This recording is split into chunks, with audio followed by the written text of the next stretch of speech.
नमस्कार दोस्तों, मेरे एक हाथ में बीते 7-8 दिनों के भीतर दिल्ली से छपने वाले अखबारों में छपे विज्ञापनों के कुछ चुनिंदा पन्ने हैं। इन पन्नों में योगी सरकार के गुणगान हैं, योगी सरकार की कामयाबियों की लंबी लिस्ट है, योगी मोदी की तस्वीर है और बड़े बड़े दावे हैं।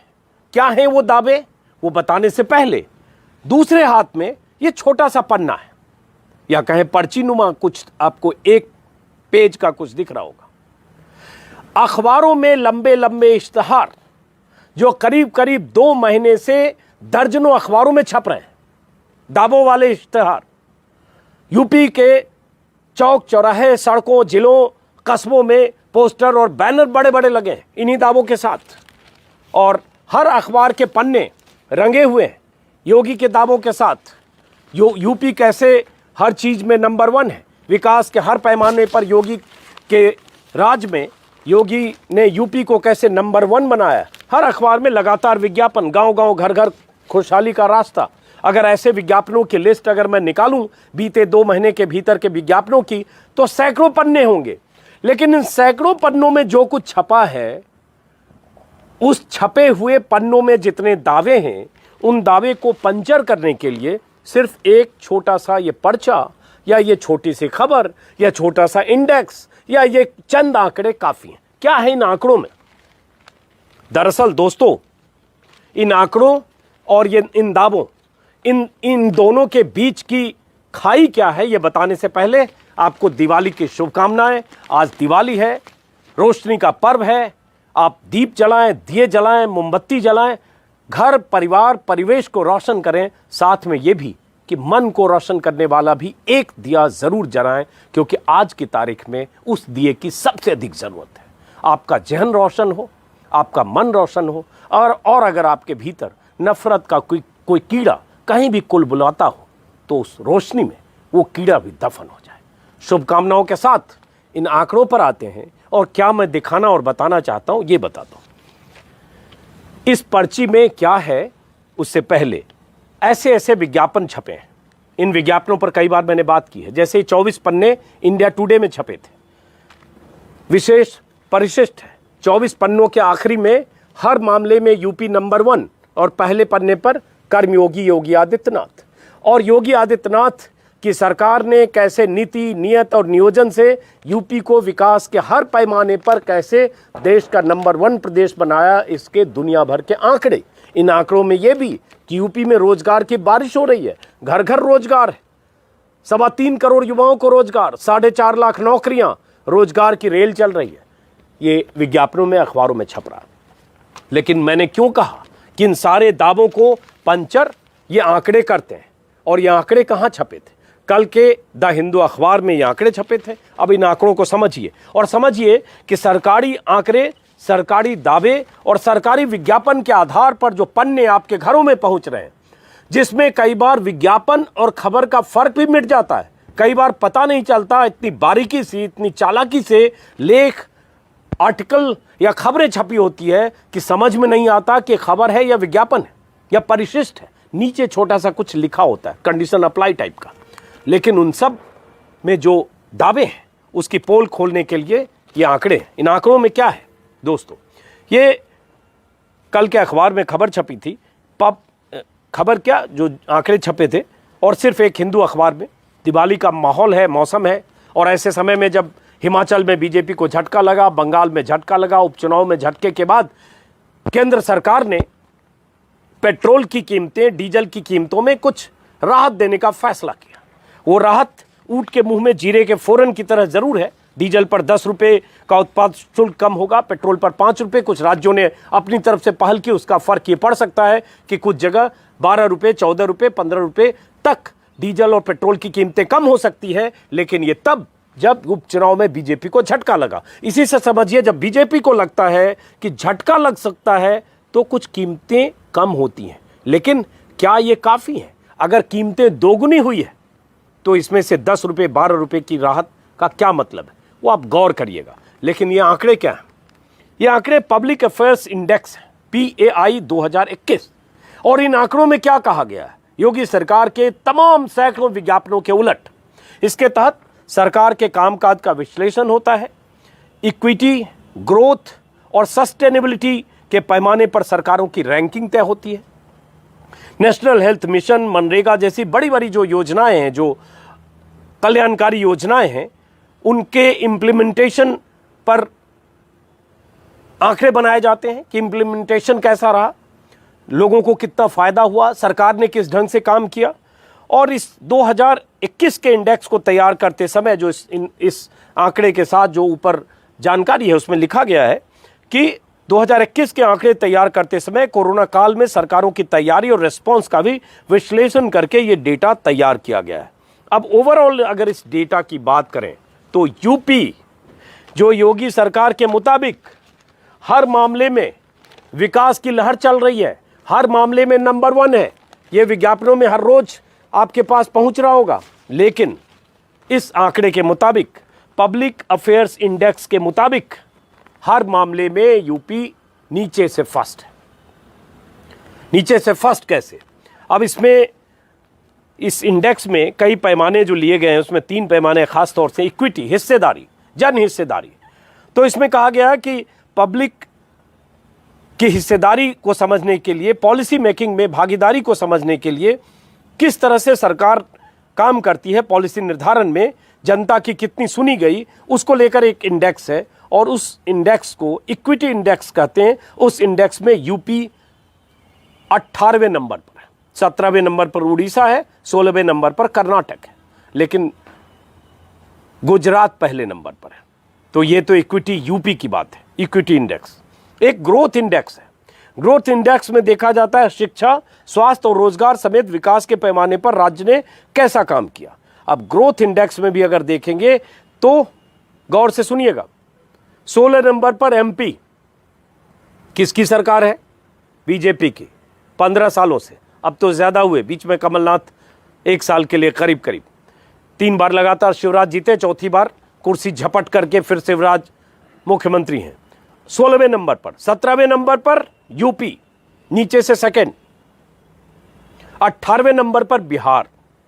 18 राज्य हैं, बड़े राज्य इस इंडेक्स में। 18वें नंबर पर बिहार किसकी सरकार? नीतीश कुमार की, बीजेपी के गठबंधन की। बीच के कुछ वक्त के लिए आरजेडी के साथ उनके उस रिश्ते और साझा सरकार को छोड़ दें तो 16, 17, 18 तीनों पर बीजेपी सरकार है। लेकिन यूपी 17वें नंबर पर यह है ग्रोथ के मामले में, जहां शिक्षा, स्वास्थ्य, रोजगार और ऐसे विकास के पैमाने पर यह इंडेक्स तैयार किया गया है। अब आते हैं सस्टेनेबिलिटी।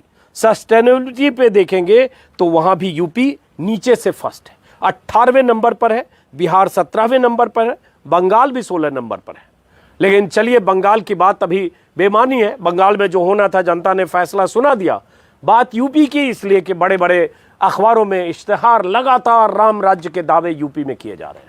और राम राज्य का वादा भी था 2017 में कि यूपी में आएंगे तो राम राज्य लाएंगे। लेकिन राम राज्य कैसे आया, अगर इन आंकड़ों के पैमानों पर देखेंगे तो आपको पता चलेगा कि यूपी एक तरह से नीचे से फर्स्ट या सेकंड है और फिसड्डी है। लेकिन बड़े बड़े दावों की हकीकत क्या है? क्या कभी आप समझने की कोशिश करते हैं? जब अमित शाह 4 दिन पहले कहते हैं कि यूपी में 16 साल की लड़की गहनों से लदकर कहीं भी आधी रात को, रात 12 बजे जा सकती है, तो क्या उन्हें पता नहीं है कि एनसीआरबी के डेटा, एनसीआरबी के आंकड़े क्या कहते हैं? एनसीआरबी गृह मंत्रालय के अधीन है, वो गृह मंत्री है। क्या उन्हें पता नहीं कि यूपी में एनसीआरबी के आंकड़ों के मुताबिक रेप की कोशिश, रेप के बाद हत्या और रेप के मामले में यूपी टॉप 3 में है, टॉप 3, और कुछ कुछ मामलों में नंबर 1। तो फिर यह किस तरह से यह दावा किया जाता है कि आधी रात को लड़कियां रात को 12 बजे सोने के गहने से लदी फदी स्कूटी से जा सकती है? यूपी में 75 जिले हैं, पता नहीं आप किस जिले में रहते हैं। क्या आप ये दावे के साथ कह सकते हैं कि आपकी बेटी, आपके परिवार की कोई लड़की या महिला आधी रात को गहने से लदकर किसी भी इलाके में स्कूटी से ऐसे जा सकती है? मुझे लगता है ये बहुत बड़े बड़े दावे और बहुत बड़ी बड़ी बातें चुनाव के मौसम में सिर्फ इसलिए की जा रही है ताकि आपको बाकी मुख्य मुद्दों से भटकाकर यह बताया जाए कि कैसे हमने राम राज्य की बुनियाद रख दी। अयोध्या में दिवाली का उत्सव लाखों दियों के साथ एक राम राज्य की परिकल्पना को साकार करने के दावों के साथ वो तस्वीरें भी आप तक पहुंच गई होगी। और मैं भी चाहता हूं कि अगर ये हकीकत ऐसी ही होती कि अगर यूपी में सब कुछ खुशहाल होता, सड़कें जबरदस्त, रोजगार की बारिश, हर घर में से बेरोजगारी खत्म, शिक्षा का ये पैमाना कि हर गांव में स्कूल और कॉलेज खुल गए होते, तो शायद मैं कहता कि हां वाकई राम राज्य आ गया। आज दावा किया जा रहा है कि घोषणा पत्र के सारे दावे, घोषणा पत्र के सारे वादे पूरे कर दिए गए। अगले 4 महीने बाद यूपी में चुनाव है। 2 महीने मैं यूपी के अलग अलग जिलों में गया हूं। 7 तारीख या 8 तारीख से फिर यूपी की यात्रा पर निकलूंगा। दिवाली की वजह से बीच में और कुछ घरेलू काम की वजह से बीच में मैंने जाना कम किया था, लेकिन फिर से यात्रा शुरू करूंगा। आपके इलाके में भी आऊंगा, जानने की कोशिश करूंगा कि वाकई अगर ऐसे दावे किए जा रहे हैं तो उन दावों की जमीनी हकीकत क्या है। आप मेरे मददगार होंगे, आप बताएं आपके इलाके में अगर लगता है कि शिक्षा, स्वास्थ्य, रोजगार, सड़क, हर मामले में बहुत शानदार काम किया है, वो भी बताएं। और आपको लगता है जो कहा गया वो नहीं हुआ, वो भी बताएं। मेरा मेल आईडी है ajitanjum2022@gmail.com, ताकि मैं आपके इलाके में आ सकूं, लेकिन विस्तार से जरूर लिखें, साथ में अपना फोन नंबर दें। आज का मकसद सिर्फ ये था कि जब बड़े बड़े ऐसे दावे अखबारों में ऐसे इश्तिहार छपते हैं तो उन इश्तिहारों पर जाने की बजाय दिमाग लगाएं। व्हाट्सएप से के जरिए जो जितने संदेश आपके आते हैं, उन संदेशों से जो नैरेटिव रचने की कोशिश होती है, उन नैरेटिव के जाल में न फंसे। मूल मुद्दे, मूल सवाल रोजगार से जुड़े हुए हैं, विकास से जुड़े हैं, शिक्षा और स्वास्थ्य से जुड़े हैं। वक्त ऐसा है कि आने वाले दिनों में, आने वाले महीनों में तालिबान, पाकिस्तान और इन सब के बीच मुसलमान, ये मुद्दा लाने की कोशिश इसलिए होगी क्योंकि उन्हें पता है कि ये सबसे आसान नैरेटिव है और सबसे आसान उपाय है कि लोगों के दिमाग में जहर भरो, एक धर्म विशेष को टारगेट करो। कब्रिस्तान और शमशान आपने 2017 में देखा, प्रधानमंत्री मोदी ने खुद कहा था फरवरी में फतेहपुर से एक रैली में, और इस बार अमित शाह उत्तराखंड में जाकर नमाज का जिक्र कर चुके हैं कि कैसे हाईवे पर नमाज के दौरान उनका काफिला रोक दिया जाता था। शुक्रवार का जिक्र कर चुके हैं। तो आने वाले समय में ये बहुत कुछ होना है। योगी आदित्यनाथ बार बार पाकिस्तान दुश्मन देश, जो पाकिस्तान की तरह पाकिस्तान की भाषा बोलेगा उसे कुचल दिया जाएगा, ये सारी बातें क्यों की जा रही है? दिमाग लगाइए।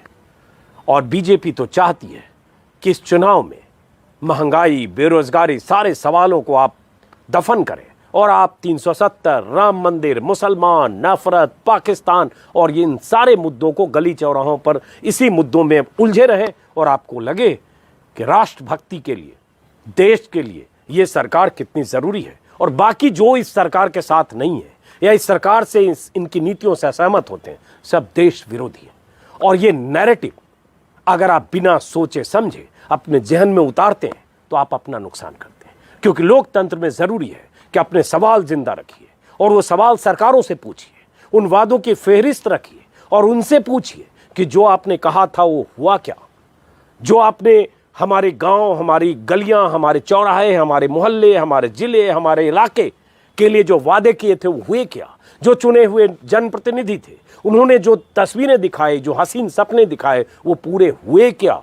अगर वो हुए तो आप दिमाग खोल कर तय करिए और अगर नहीं हुए तो सवाल पूछिए। इस जाल में मत फंसिए कि 370 हट गया, राम मंदिर बन गया, ट्रिपल तलाक का कानून बन गया, पाकिस्तान को हमने इंतजाम कर दिया, चीन को हमने खदेड़ दिया। ये सारे नैरेटिव और तालिबान आ जाएगा ऊपर से। ये सारे नैरेटिव सिर्फ आपके भीतर एक धर्म विशेष के प्रति नफरत का जहर भरने के लिए किया जा रहा है। सचेत रहें, सतर्क रहें, दिवाली बनाएं। फिर मुलाकात होगी मेरी 8 तारीख के बाद से लगातार। इस बीच अगर कोई वीडियो कर पाया वो भी करूंगा, लेकिन 8 तारीख के बाद यूपी के जिले जिले घूमूंगा। आप सबसे मुलाकात होगी। मेल जरूर करें। नमस्कार।